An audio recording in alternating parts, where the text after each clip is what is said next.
of life. What is the aim of life? It is realization of true self, understanding the whole geometry of mind and understanding the complete operation of mind. It is the mind which needs to be probed and understood. Once the capabilities of mind are understood, are above mind. Background is activated. Once the background is activated, then under illumination of the background, everything is seen clear. There is clarity. Ego is dropped, and all problems created by ego are exposed. Anger is withered away. There is jest in the routine work. Everything becomes unattached. There is enthusiasm, and above all, there is serenity. Humility takes charge. Speech and body glow.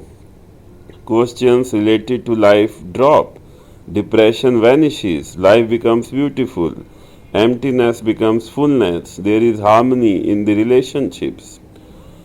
Basically, our body has inputs: eyes, nose, ear, tongue, and skin, and outputs: tongue, by which talk and lick; hands for grasping; legs for moving; anus for defecation; mouth for spitting and vomiting; and genitals for reproduction and urination.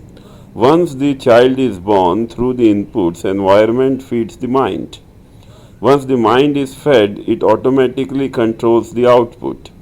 Thus, environment is of utmost importance for any normal human being. Once the environment interacts with the inputs of human being, it is interpreted and stored in the memory of brain cells. Now, mind controls the life. A stage comes when, due to ignorance, mind becomes the sole controller. At this stage, it develops a superficial entity called ego. This ego plays havoc in life of human beings. Being in stress, mind starts thinking how to get rid of this situation. But nothing happens because the mind which created the problem cannot resolve the same problem by using the same tool. Then it thinks further, and any activity it does it is also in the area of mind. Finally, one gives up, and in order to de-stress looks for easy escapes. It can be alcohol, traveling, praying, drugs, friends, television, internet, and so on. But there is no respite permanently. Now, what to do? If one does not have money, one will go after money, and at a later stage will invent something which is greater than money. Now one is after peace. This endless search goes on, and menus keep changing, but ultimately there is no permanent solution, because whatever he is doing is on the command of his own mind. This mind now has blocked any input from the background. Unless and otherwise this background is activated or illuminated, there is no end to mind games. Our problem is that we need the mind for doing our daily routine jobs, but at the same time we want to get rid of egoistic mind, which makes us stressful and painful.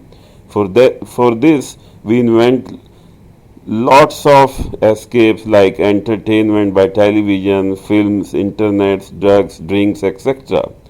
Ultimately, we tried everything, but nothing concrete happened. All these activities gave temporary relief, but the things were back to square one. Now, what to do? Then, suddenly, for one moment, we felt some unrecognized peace. This is the movement of background. We all must have felt once or so in lifetime. Since mind was unable to recognize it, we did not pay attention to it. But there is no human being in the world to which this would have not happened unknowingly. Thus, the only solution which can to get out of the field of mind is the illumination of background. Once this background is illuminated, then our inner journey has begun. Till now, the journey of mind was not of your true self.